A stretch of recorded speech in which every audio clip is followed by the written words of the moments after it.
Keeping up with chat today. By the way, guys, you have all been phenomenal in chat. The B-Stream chat is always so kind and generous and joyful and focused on the games. It makes me proud to be part of this B-Stream. I love all of you guys. Thank you for being so awesome. It's great to keep you all real cool. Somebody just subbed me. Oh, thank you so much. Swanderin, I appreciate it.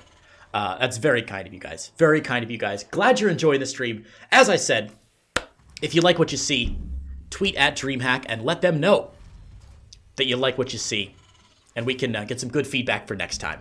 Let's go ahead and introduce our players here on Pillars of Gold LE.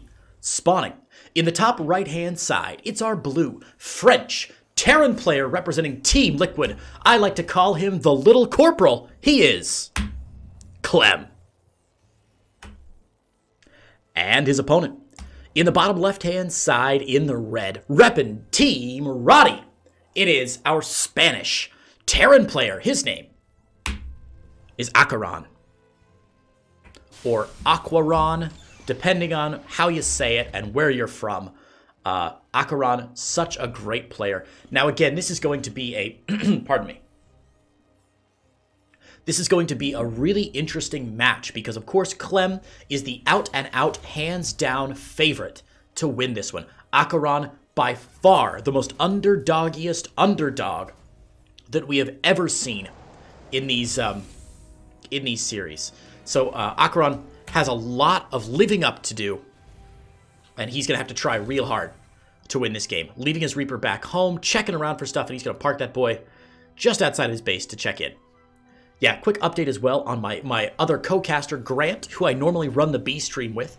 Grant was rushed to the hospital earlier today. He's fine, don't worry. It was just preventative. They were just a little bit worried about him.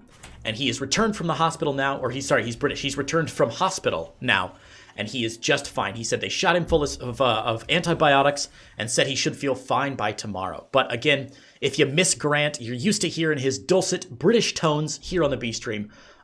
Please do let him know. He deserves all your love. He works so hard. And I miss my co-caster buddy. You can already hear my voice going a little bit because I've been so excited. And with nobody to share that excitement with, it's much harder on my voice than it is with him to help share the load a little bit.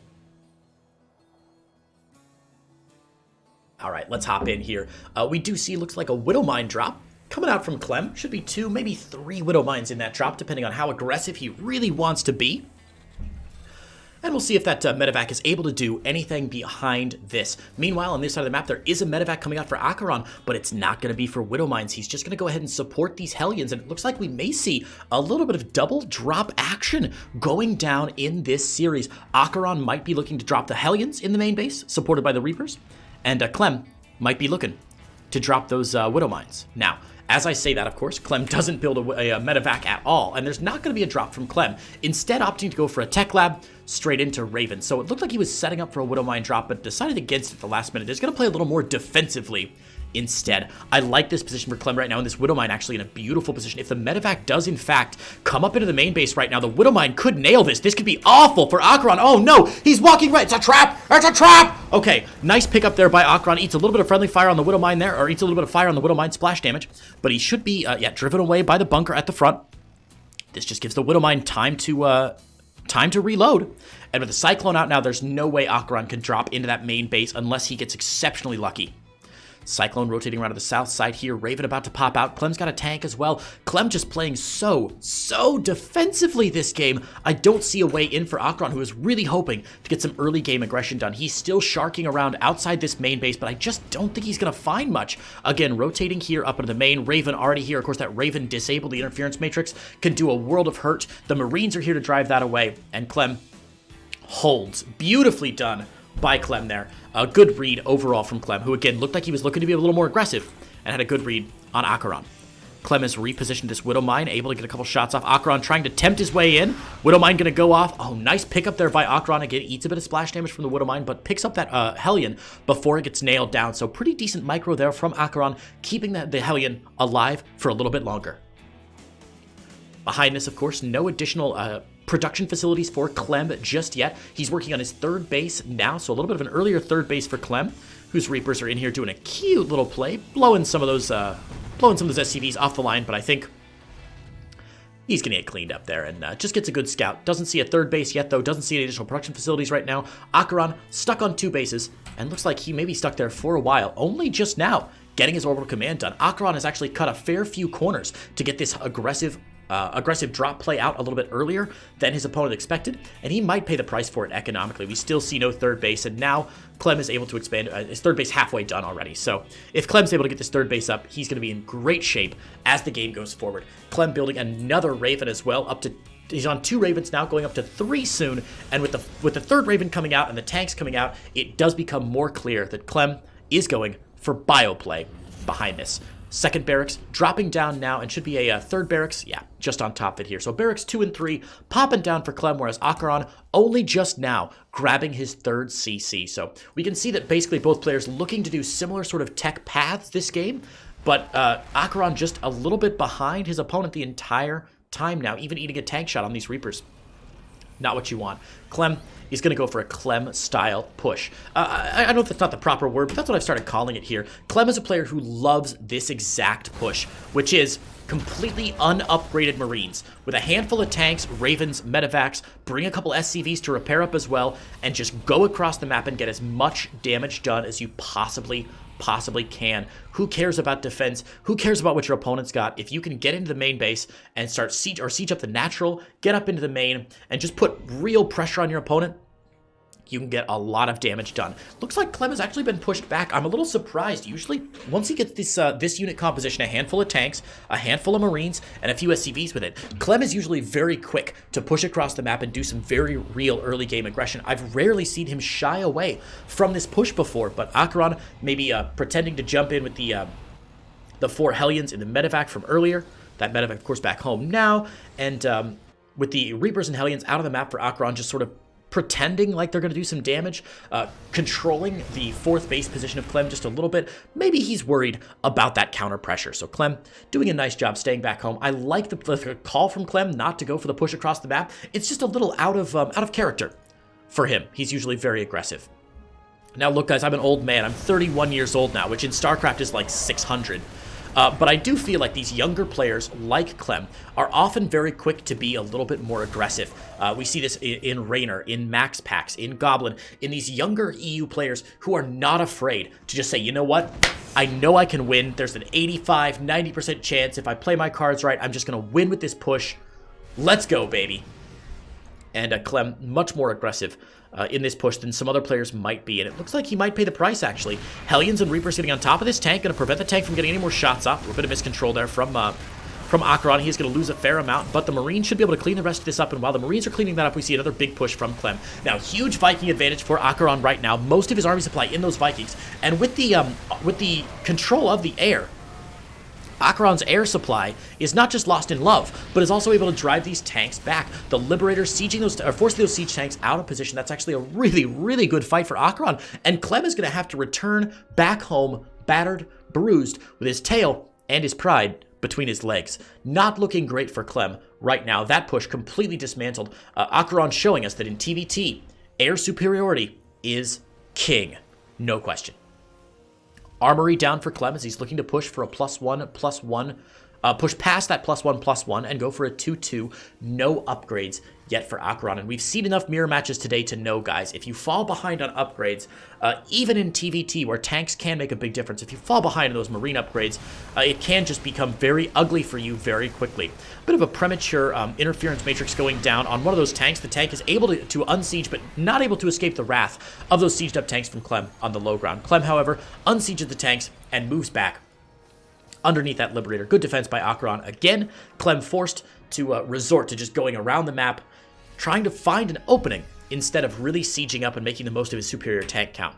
It's 6 tanks to 4 right now for Clem. The real problem, though, is this Viking count. 10-1 in favor of AqueroN, and that's going to draw this game a little bit longer. Stim, +1/+1, finally on the way for AqueroN, but of course Clem with a huge upgrade and tech advantage here in game number 1. Marines can mow down Vikings so fast it is scary. And unless AqueroN can move this fourth over and get it soon, Clem's income is just going to be absolutely off the chart. I mean, take a look here at the income advantage. Obviously, swinging in AqueroN's favor as he builds a couple more SCVs. But now the fourth is down. Once that's a planetary, it's going to be practically unbreakable, especially since Clem has been on the map, putting pressure on AqueroN for the entire time. Marines trying to draw these Vikings in for a fight. The Viking getting pulled out of position there. A bit of a mistake from AqueroN. Should have pulled that Viking back a little bit further, allowing it to get tempted by taking out one of the medevacs, and we'll get blown down. Army supply wildly in Clem's favor right now. Clem might just be waiting for 2-2, might be waiting for just a little bit more. See if he wants to hit on that 2-2 timing push. He still will have an upgrade advantage. I think, Clem's 2-2 is going to finish before the 1-1 of AqueroN does, or at least it's going to be very, very close. It's kind of hard to tell with those upgrades bouncing around a little bit, but Clem in a nice, strong position. AqueroN holding very, very well, though. Much better than I would have expected if you had shown me this earlier. If you'd sent me a snapshot of the game and like, Creighton, predict how this is going to go, I definitely think I would have said, oh, AqueroN's going to get destroyed here. Clem finally getting those siege tanks up slightly ahead of his opponent. The Liberator again going to force an unsiege, though, and this is a huge mistake. Or not a huge mistake, sorry, but a huge benefit for AqueroN. I'm a little surprised he still only has that one Liberator on the field. If Clem was able to get underneath and snipe that Liberator, the game would be, I mean, all but over. There's nothing else to fight these tanks. Clem going to rotate down, sees there's no pace at the 6 o'clock here. Auto turret, or pardon me, Interference Matrix is not going to go down in favor of the anti-armor missile, and that is going to shred a lot of the units from Clem here, but Clem's tank count still reigns supreme here. And even though that was a fairly decent fight for AqueroN, he lost his Liberator, he lost all of his tanks. I mean, he's only got tanks here in the natural now, no more tanks the third. There is nothing to save, or in the natural rather. Yeah, he's got no tanks the third to save this one. So it does look like Clem's just going to be able to push, like that angry boss from the episode of The Twilight Zone. And Clem is going to take game number 1, no question. A pretty solid win from Clem there. And let's not pin it all on Clem's push there at the end. Granted, Clem did have map control for almost the entire game, but he didn't have map control the entire game. That wasn't the reason he won. He had won the game, not won the game, but he put himself in a really strong position earlier in the game by defending against the aggressive opener from AqueroN. Remember, AqueroN was trying to go for a Hellion drop up into the main supported by Reapers, and Clem was able to defend against that so easily. Just had the Widow Mine in place, that hero Widow Mine that forced it back. He had the Cyclone out in plenty of time, driving AqueroN away. And AqueroN wasn't able to make any damage. And if you go for an aggressive push like that and you can't get any damage done, you're just going to be playing off the back foot for a long time. And Clem, of course, knew exactly what he was doing, patiently putting his units out of the map, preventing any additional expansions from AqueroN, forcing him to build a lot of units. He didn't let him just econ up as high as he possibly could. Really nice play from Clem in game number 1. Game number 2 is going to be a really interesting one. Our map is going to be Submarine LE. That's right, Submarine LE for game number 2, the smallest map in the map pool, which generally translates to aggression. The smaller a map is, the less defender's advantage there is. If you're on a very large map, the biggest thing that keeps players from attacking you is that it takes a long time to get from your base in the corner to their base in the other corner. So while you're moving across, this gives them plenty of time to build up their units, and by the time you hit, they're basically living 30 seconds, 45 seconds in the future, and they've got a couple extra units. They've got a slight wave of power while you're waiting for the rest of your units to catch up. Submarine, however, is a very weensy little map there, and it means that Clem is going to be able, or either player is going to be able to be much more aggressive. I expect to see bio out of both of these players on this map. Would not be surprised to see a double or even a triple proxy racks. Not unheard of in TVT, and especially not on Submarine. Clem is a player who is unlikely to go for that sort of cheese play. Again, Clem knows he's favored in the mid-game, in the late game. Much more likely to try and push the game toward those positions where he knows he's a much stronger player. The beginning of the game, of course, a little bit more variable, a little bit more changeable at the beginning of the game. We're hopping in, though, to Submarine LE for game number 2 with AqueroN and Clem. Let's hop straight into the action. And we're ready to roll. Spawning in the bottom right-hand side of Submarine LE, it is our blue Terran player representing Spain And Team Roddy, it's AqueroN. And his opponent, in the top left-hand side in the red, reppin' France. And Team Liquid, his name is the Little Corporal. It's Clem.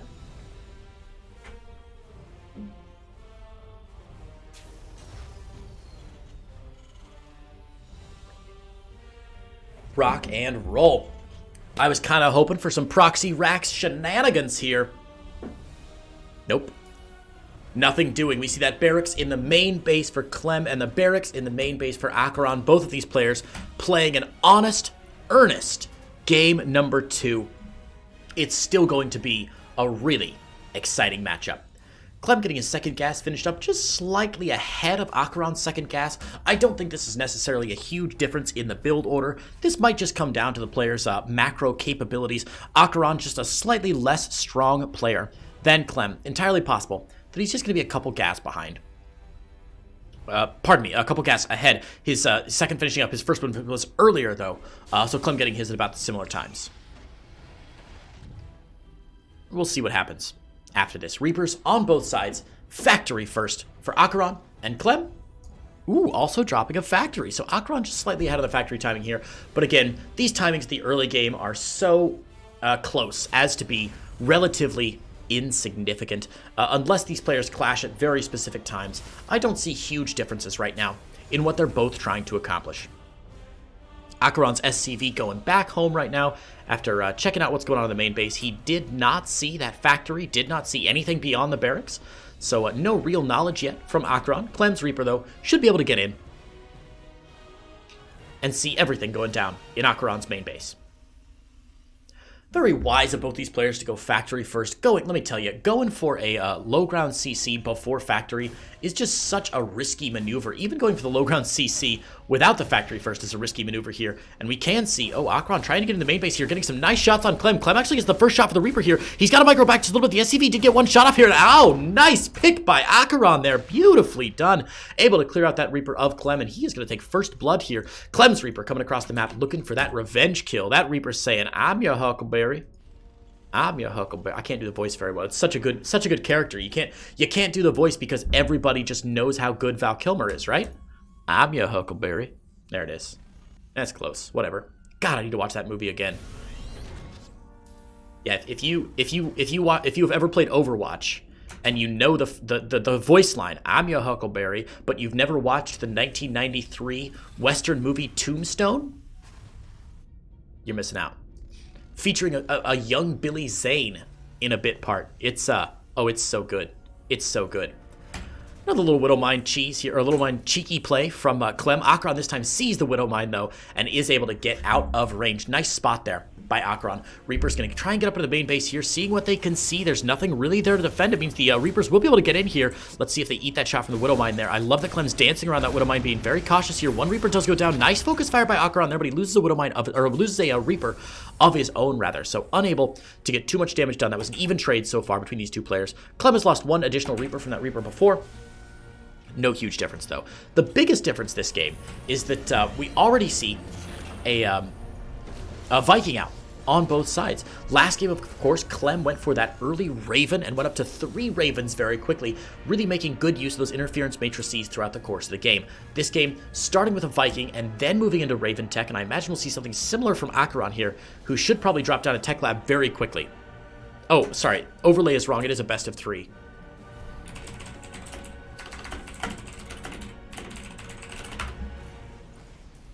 Sorry about that, guys. Yes, it is a best of 3. Not a best of 1, obviously. Clem already winning 1-0. My apologies, and the overlay should be fixed now. Remember, guys, I'm streaming on a 2-minute delay. As per the ESL rules, that 2-minute delay allows us to maintain competitive integrity.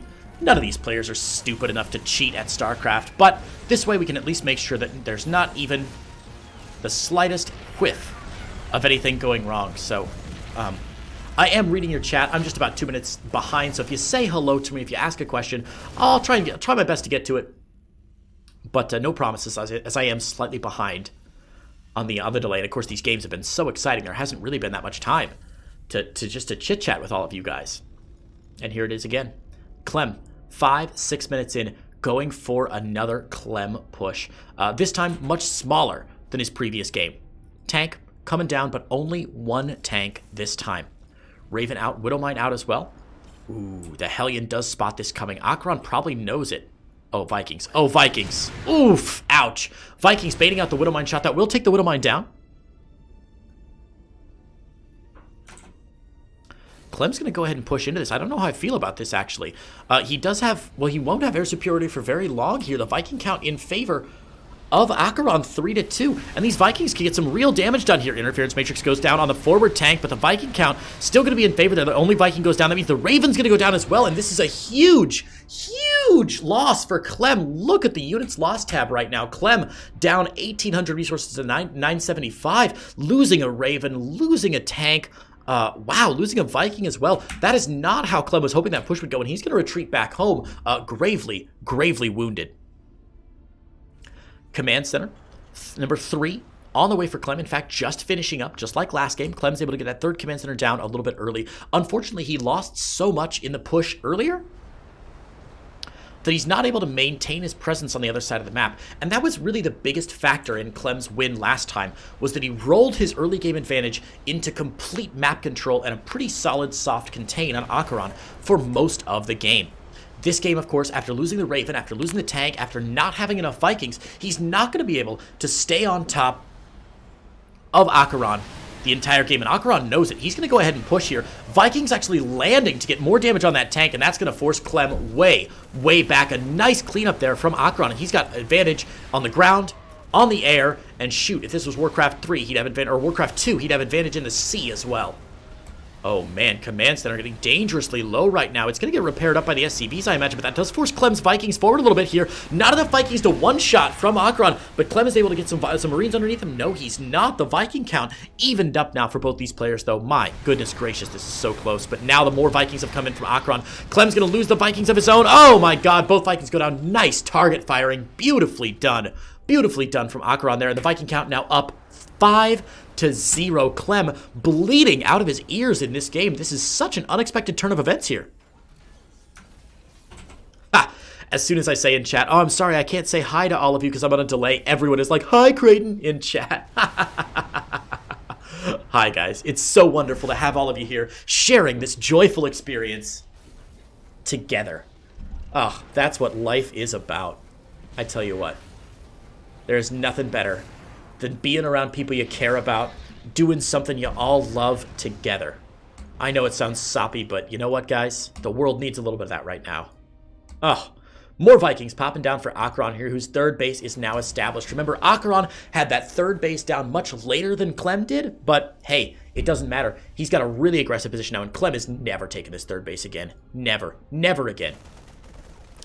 Vikings trying to pick off anything that flies out of the starport, but some Marines are here to pepper down those Vikings.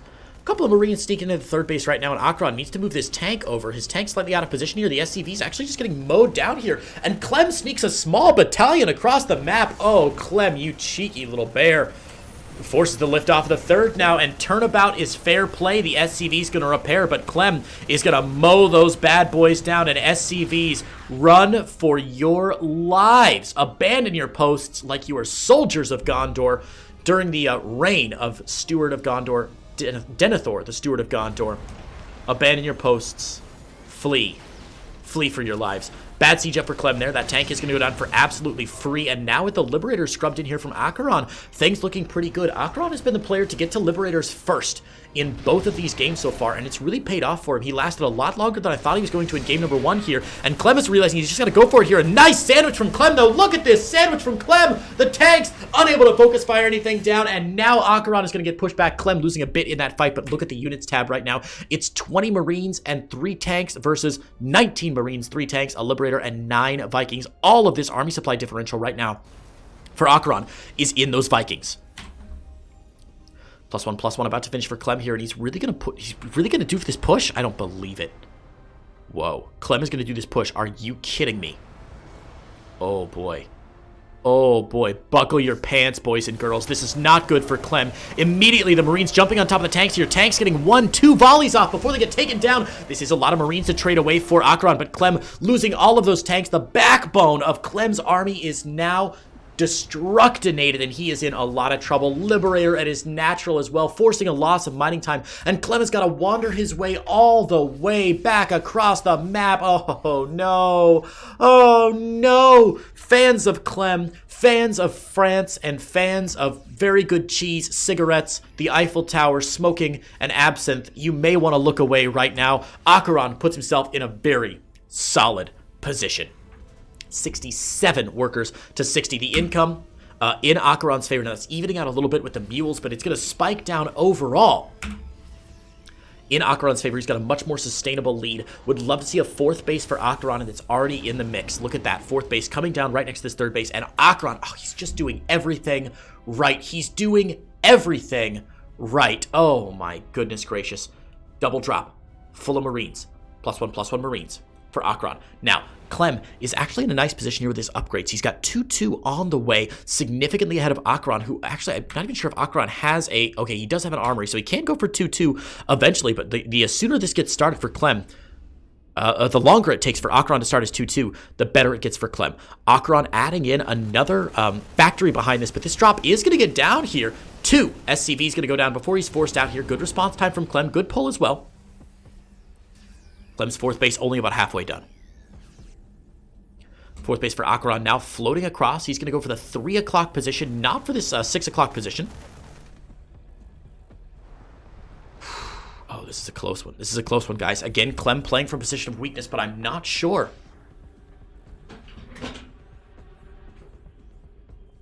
Not sure he's going to be able to win this one. It's a tough one. It's a very tough one.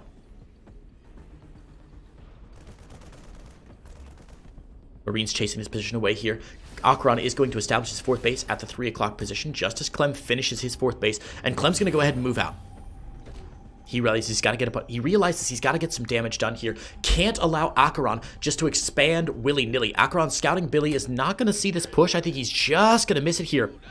Oh, Clem's pulled all the way back home to defend this fourth base. Interesting choice from Clem not to go ahead and push. This is a really good play from AqueroN. Very fortunate for AqueroN that this small army actually pulled Clem back and bought AqueroN a little bit more time.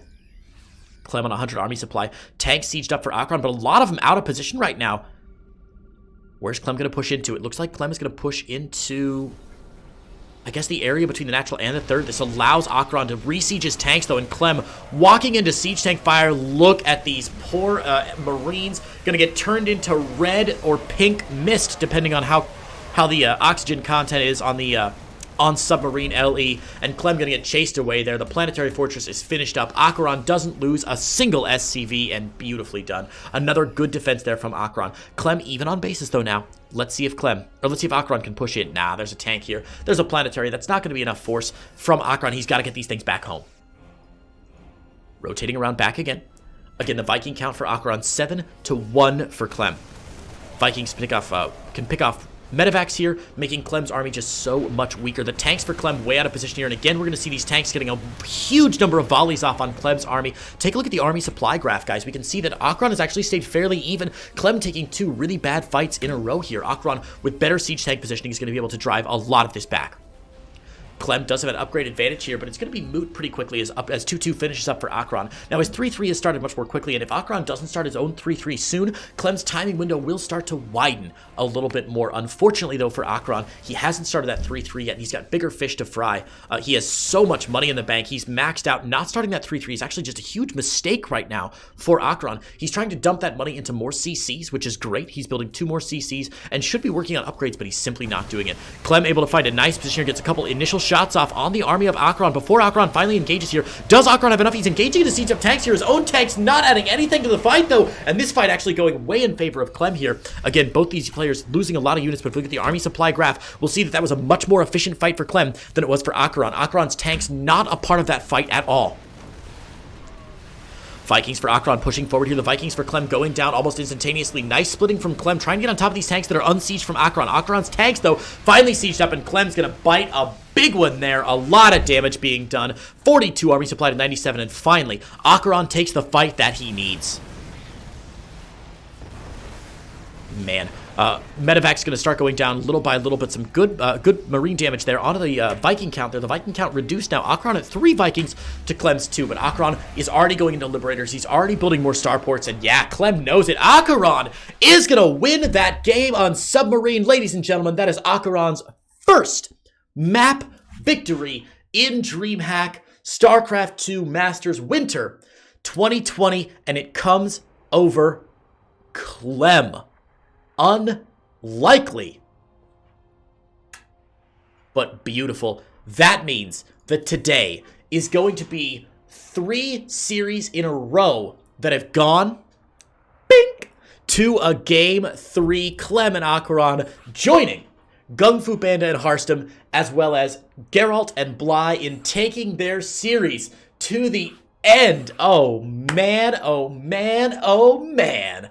I can't wait for my 3rd game 3 of the day. Remember, guys, we are not done here. While this is the final game in the EU region for today, after this, we've got 4 more series left to go. And actually, I've just lied to you. We don't have 4 more series left to go. We have 16 series left to go.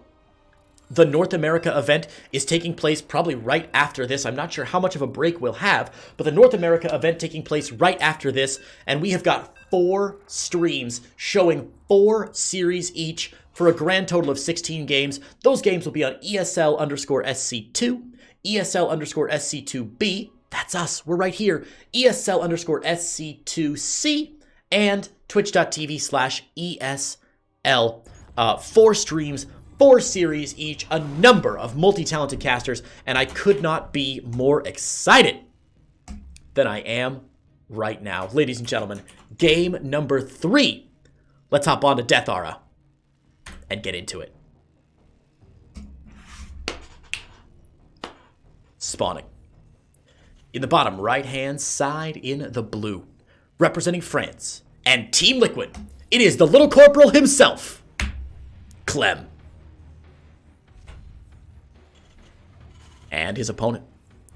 In the top left-hand side in the red, representing Team Roddy, grabbing his first map win of the tournament, looking to unseat the king. It is our Spanish Terran player, AqueroN. Well, it's not a proxy, but I'll take it. A little Macarax here, out of AqueroN. And with that, it gives us a moment for a StarCraft 2 history lesson. So come on in and sit right down, kids. Let's learn some StarCraft history. Ding, ding, ding, ding, ding, ding, ding, ding, ding.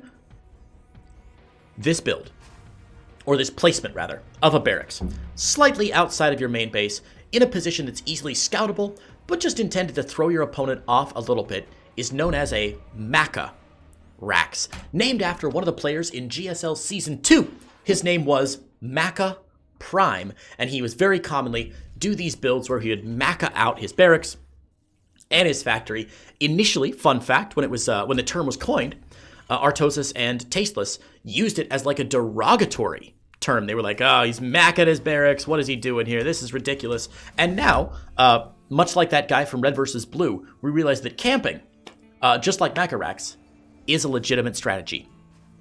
And I can't do the voice because everybody knows that line so well, but interesting plays here from AqueroN. He's just going to try and throw Clem off this game just a little bit.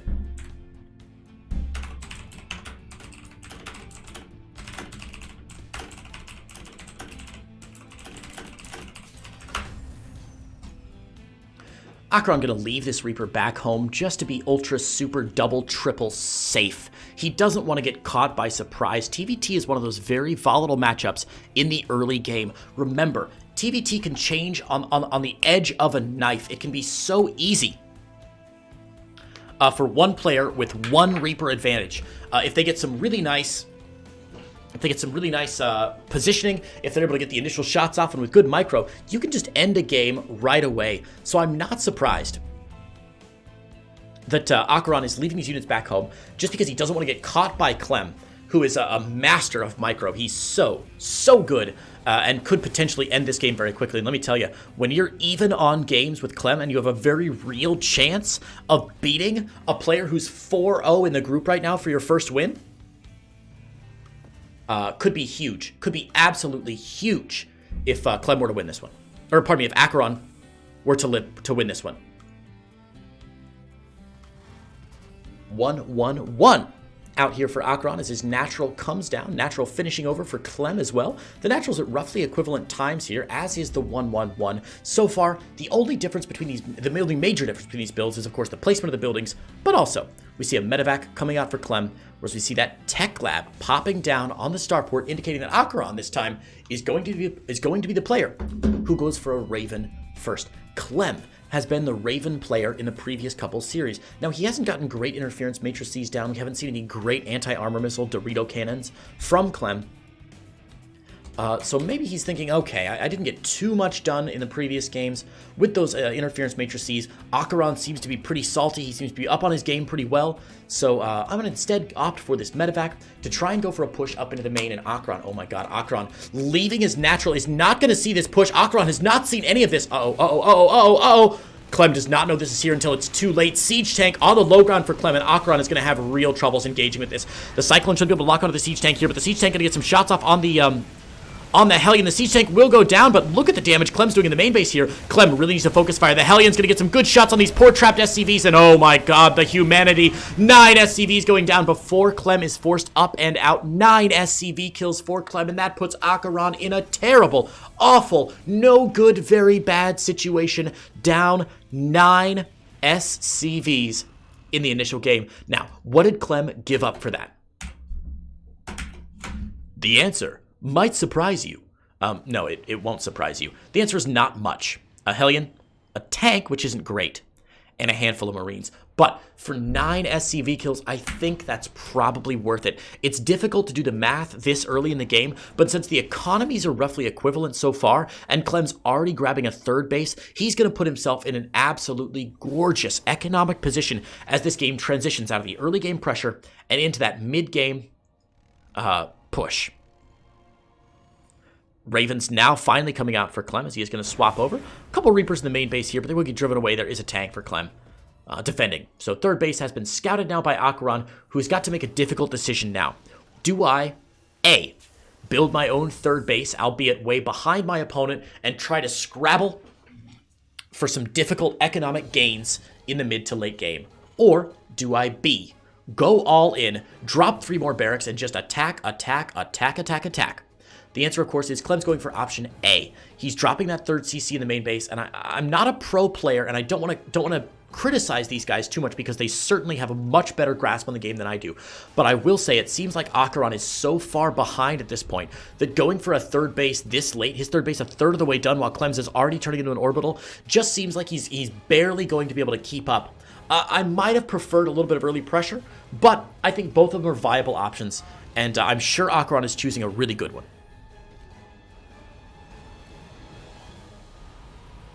Double Vikings coming out from AqueroN again, who again looks like he wants to grab a really strong air advantage in this game. He's going up to 4 Vikings, going to be 6 soon, whereas Clem is only on 4. Now, these Viking numbers won't matter that much if there's only a slight difference, and of course as the Viking number grows, the percentage difference matters so much more than the actual number. If you have 2 Vikings and your opponent has 4, they're going to win that fight 100% of the time because they have 100% more Vikings than you do. However, if it's 18 Vikings to 20, then it comes down to things like, is there a Dorito cannon on your Vikings? Do you have something else firing at them? Are there any Marines underneath? How are your upgrades? Then things really start to matter.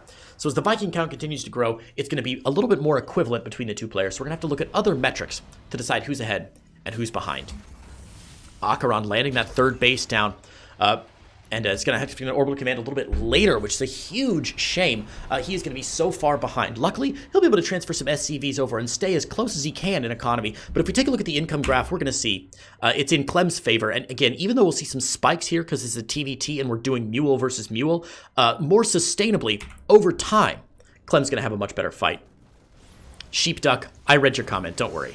I saw it. You're very kind. Thank you so much. Clem in the middle of the map here. AqueroN sneaking down to the bottom side. He's going to try and get in here. Oh, this could be This could be ugly. Uh-oh. If Clem doesn't come back, guys, this could turn into a very atrocious little base trade here. The scans going, the scans going down on both sides here. The tank on the natural is going to get interference matrix seed here. Some auto turrets will chase back the rest of these Marines, and AqueroN's going to go for it. Clem will come back to try and defend against this, so it's not going to be a base trade. This is going to get real ugly real fast, guys. The natural cleared out. 6 SCVs going down for Clem here, but the Marine count almost nothing for AqueroN right now, and Clem should be able to get on top of these tanks here. His own tank sieging up, and the interference matrices from Clem so much better than those of AqueroN, and Clem is going to clean AqueroN out there. My goodness gracious, ladies and gentlemen, if you're playing bio tank style and you don't have any bio, you are not playing bio tank style anymore, and Clem finds a huge advantage in this game. Now, AqueroN up to 66 SCVs. Clem lost, obviously, 6 SCVs in that push, and he's losing a few more here at the natural. A couple of Reapers and a Hellion doing what they can. Clem very, very slow to respond, but I don't think Clem cares at this point because, as my buddy Roddy would say, Luca D. Supply Todd. There is or is it Todd? Whatever, it doesn't matter. So, sorry, yeah, it's Todd. Luca D. Supply to Roddy. Getting everybody, confused in my head. It's been a long day of casting. Anyway, look at the supply indeed. 50 army supply to 22. Marines on top of the tank already. And AqueroN down to 1 tank. It's not going to be enough. G. And Clem